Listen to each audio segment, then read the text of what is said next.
Update. Am I the a-hole for telling my family they are never going to be part of me or my son's life?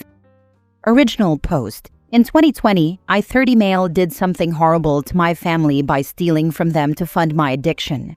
I stole some electronics, including old cell phones, a game console, and a Blu-ray player to buy heroin. I cannot and will not justify these actions and fully accept them as my own and their consequences. I was caught, and my family became aware of my addiction. It was hard to see my parents realize what was happening, but the hardest was seeing how heartbroken my 17-year-old little sister was. They dropped me off at a rehab center where I spent 3 months getting detoxed and sober. I did not hear from them while I was in there. I tried calling to let them know how I was, but I never received an answer. The day I got out, I went back home. My family there informed me that they would no longer be considering me a member of the family, and that I was to leave the home and not contact any of them for any reason. I attempted to stay with other family, but when I contacted my grandparents, I was told that my parents had called them and several others to tell them that if they kept in contact with me in any capacity, they would cut off contact with them as well. I was able to see how my sister was doing via my mother's Facebook posts, but after liking one, I was messaged and told that I was allowed to look at the posts, but all other family members would be blocking me, and I was not to interact with my mother's posts. I was completely destroyed and left on the streets. I stayed in a homeless shelter and got a menial job, enough to get a rundown apartment, and slowly put my life together.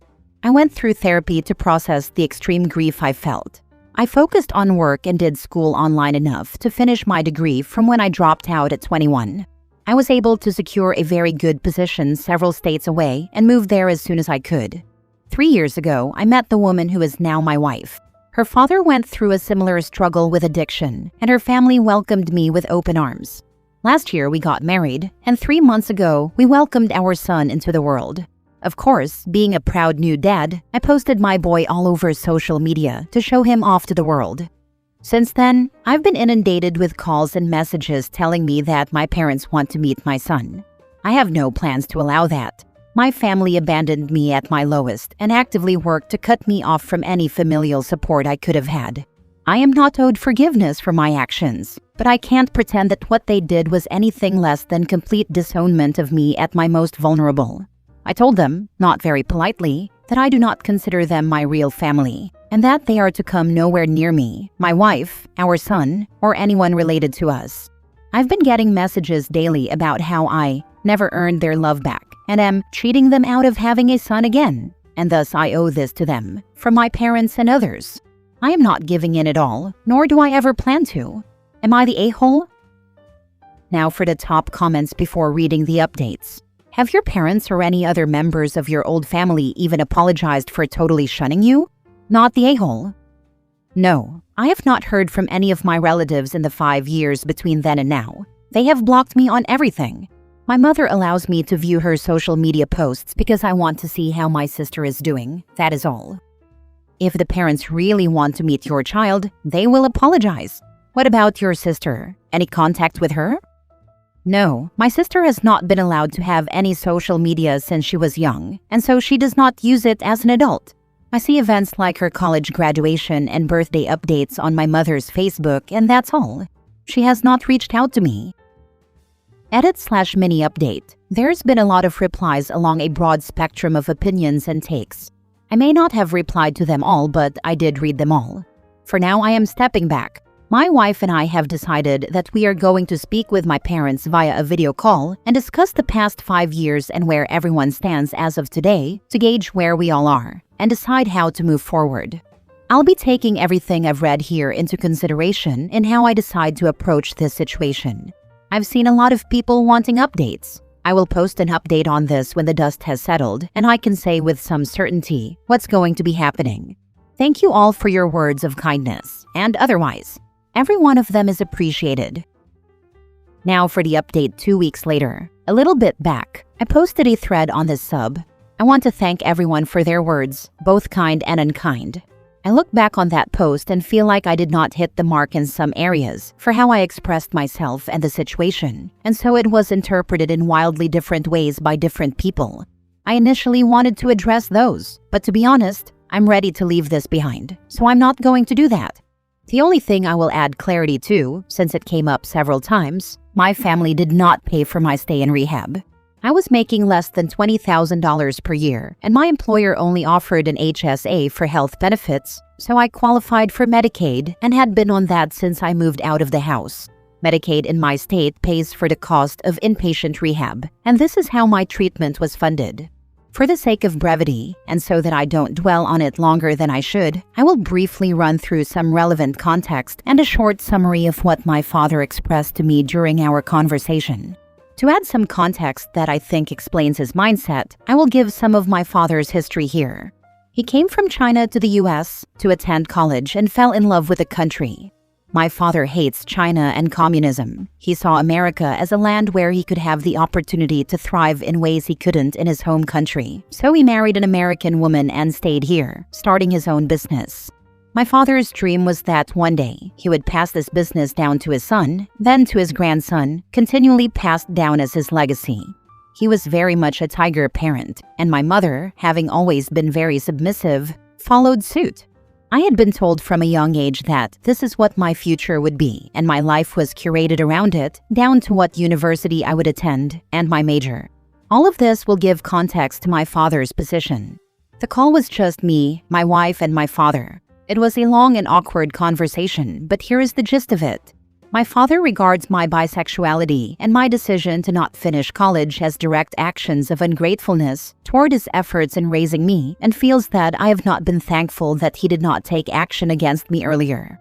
Me being bisexual still left room to marry a woman and have children, so he did not interfere with it. He could still teach me how to manage the business even if I needed to hire others to help with the physical labor involved with it, so he got past the fact that I dropped out of college. However, it was not the stealing that broke the camel's back to him, it was the fact that I used drugs at all. He was upset that I had stolen from the house, but to him, it was ultimately inconsequential compared to me abusing a substance. The fact that I used drugs at all meant that I could not be trusted with his legacy, and since I could not contribute to the family legacy, it was necessary to cut me out of the family entirely to avoid the shame of having an addict among them. He made it clear that this is how he felt then, and that his feelings have not changed, nor will they ever change, no matter how clean I stay or how successful I become, because I ruined his dream. Despite this, I owe him a debt of gratitude by leaving the family vacant of a son to pass his legacy down to. Now that I have a son of my own, there is potential that my father's legacy could be passed down to him. As someone who used drugs, this necessitates him and my mother stepping in to ensure my son is properly raised into the position I was to inherit. I did not get to speak to my mother to ask her about the messages she had sent me. The call ended pretty abruptly when my wife realized that it wasn't a conversation that would go anywhere. I was in a bad spot for the weekend after that Friday night. I cannot express with words how thankful I am that my wife was there to help me stay sane. I am going to spend the rest of my life doing every possible thing I can to be as much of a rock for her as she is for me. Right now, most of that is in the form of taking on any and all housework, in addition to doing my part to take care of the baby while her body recovers. As our son grows up, I'll keep finding new ways to let her know how much I appreciate her. As for the future, this is what we've decided. On my part, I'm going to work a lot less. For those wondering, I ended up being a technical writer, and it's a job I'm quite good at. It also pays for us to live very comfortably, even if I go well below a full-time work schedule. When I met my wife, I used work as my distraction. Marco Pierre White was correct when he said work is the best painkiller mankind has ever come up with.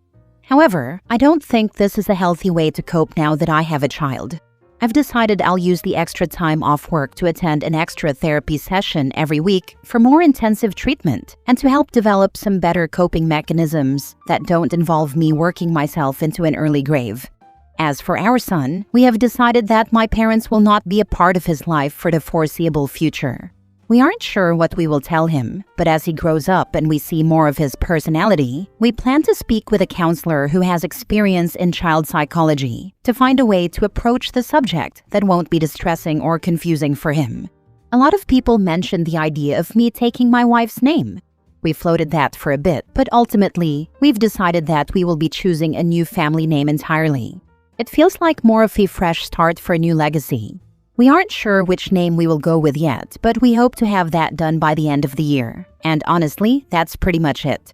There isn't much else to report. I know this update will get a wide range of responses. Sorry to disappoint, but I will not be reading or responding to any of them. I know the man I've become. I know I am a capable father and loving husband. I know I have a disease that puts me at a disadvantage when it comes to anyone's trust or respect because of my choices in the past. And I know that despite them, I will continue to be the best man I can be for my family. And as much as I appreciate all the responses, I don't need to hear strangers on Reddit praise or condemn me to know that it's true. I'm going to log out of this account after posting this, and I will not be logging back in. Thanks for reading. Next story. Update. Am I the a-hole for calling my brother selfish for refusing to split our inheritance with our stepsister? Original post. My father died recently and left everything to my brother and me. My dad got serious with my stepmother when I was 11. My dad has raised my stepsister since she was 6, and even though I was 11, I came to see and call my stepmother my real mom. And I know my sister feels the same about dad. When Mom died, she left everything to him, and I don't know why, but Dad changed his will to leave everything to me and my brother. My brother and I were always accepted and treated equally by her and her family. Our grandparents on her side have always treated us equally and definitely included us as equal grandchildren. Obviously, my sister was really hurt. She saw him as her real dad and thought he saw us as equal, but apparently he didn't. So I tried to talk to my brother, and we should give her her third, even if Dad didn't include it. He refused because it's not what Dad wanted. She could inherit from the rest of her family and whatnot. But I think it's unreasonable and unfair. I mean, it includes assets and money originally from Mom. Plus, Mom's will stated that if Dad died before her, it would be split among us equally. She didn't just favor her biological daughter over us. I got upset and called him greedy and selfish for going along with excluding her. We had a big fight after that, and my fiancé thinks I'm in the wrong. She thinks I should accept their choice and do what my father wanted. That I'm being an a-hole by insulting my brother and disagreeing. I can't agree. It feels like I'm betraying my sister and Mom. Am I really the a-hole here? Edit for clarity. By my mom left everything to Dad, I was referring to my stepmother, whom I earlier said was my real mom and have only referred to. Sorry if it was unclear. Now for the top comments before reading the update. Nobody is stopping you giving a share based on half of what she would have gotten, but you can't force your brother to. If it means that much to you, then of course you'll split your share. If your brother ever changes his mind, he can give her the portion of the third he currently has. Lead by example, and if he doesn't follow, that's his prerogative. No, you're not the a-hole, unless there was a really good reason your father cut her off. Otherwise, he decided to steal her inheritance from her, and she deserves restitution. If he has any, he never told us.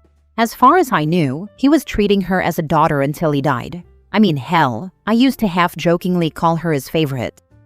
Hold on, was it originally your stepmother's money? Whose money was it originally? Also, what country are you in?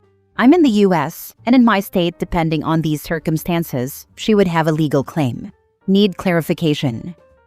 I'm from Australia. To my understanding, she doesn't fit the criteria for family provision, since she's not dependent on him, so I don't think she can contest the will.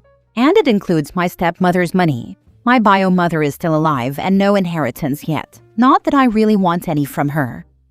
Depending on the state, she would be able to make a claim. In New South Wales, it's called the Family Provisions Act, which she should fall under as she was a dependent on his household from a young age. I've seen successful claims like this many times in my line of work. I would recommend she consult with a lawyer, as she'd likely get something by trying, even if it isn't the full third. Most solicitors would do the initial consult for free, and there are plenty of no-win, no-fee places out there. Yeah, but she's not dependent currently. My basic understanding is that you kind of need more of a reason than just being their kid, especially as a stepchild, if you're like a non-student adult. Granted, my focus was not in family law. I did an elective on succession law like a decade ago, so might have changed since, or I've just forgotten. Otherwise, I can consider it, though admittedly I would rather not get lawyer involved. Now for the update. I know it's a bit of a delay, but thanks everyone for the responses. I appreciate everyone taking the time to offer thoughts and judgments, even if I don't agree with everything. Also, for clarity, the inheritance included money and assets from my stepmother. I call her Mum, not my bio mother. She left everything to Dad because, at the time, they had identical wills that left everything to their partner, or to the kids equally if they survived their partner. After the post, I gave my brother a few days for us to calm down and to see if his mind would change, but it didn't. So I decided to talk to my sister. On advice from a commenter, I brought up suing under family provision, but she was against it and basically said the money isn't worth the time and money in court. So I told her I would just give her half of my inheritance. She tried to reject it, but I insisted, and she ended up accepting. We talked a lot about everything and our parents. She was angry and sad enough to cry just trying to understand why Dad did what he did. I reassured her that whatever Dad thought, she's my little sister. I love her, and nothing would change that. Neither of us understands why this happened or what his reasoning was, but she's definitely happy and appreciative that I don't feel the same. Next week, I'm going to see someone to find the best way to give it to her to minimize losing it chunked to taxes and whatnot, but so far, I think I'm making the right decision. As for my brother, I just can't accept his choice. With how many people thought I was overreacting or wrong to expect him to do differently, maybe I'm being unreasonable. But I just can't see him the same way now. He gladly chose money over his sibling, over his family. He clearly doesn't care about the unfairness to our sister. Maybe it'll change, but right now I just can't stand to be around him. I hope the money makes him happy, because that's clearly what he loves more. Unfortunately, the situation hasn't changed too much, but I feel a lot more confident in my choice. While my fiancé still ultimately thinks it would be best to follow Dad's wishes, she understands that I want to do right by my sister and is alright with it. I'm glad I wasn't completely crazy or irrational in wanting a just outcome for my sister. For now, I plan to be there for my sister and make it clear I see her as a sister and actually love her. She deserves it with everything she's going through. As much as I feel from this, it must be much worse for her, and she doesn't deserve it. Thank you all for the responses, judgments, and advice. Your brother is showing you exactly who he is, and you should believe him. Good on you for doing right by your sister. That takes actual character. The money will be gone eventually, but she'll always remember you had her back when it mattered. Thanks. While there is a small part of me that hesitated, that's how most of me feels. I definitely hope she realizes how much she means to me. I guarantee she realizes how much she means to you. Actions always speak louder than words. You gave up half of your inheritance to her because it was right. Your brother is an a-hole here, particularly when some of her own mother's assets are in the estate. I would not talk to your brother going forward, or if you do, don't ever trust him with anything. He's shown in the end that he's a selfish individual. Thanks, I hope you're right. But given I honestly thought she was Dad's favorite, I can understand if she doesn't fully accept it straight away. Like she's clearly appreciative, but I'd understand if a part of her was wary, you know.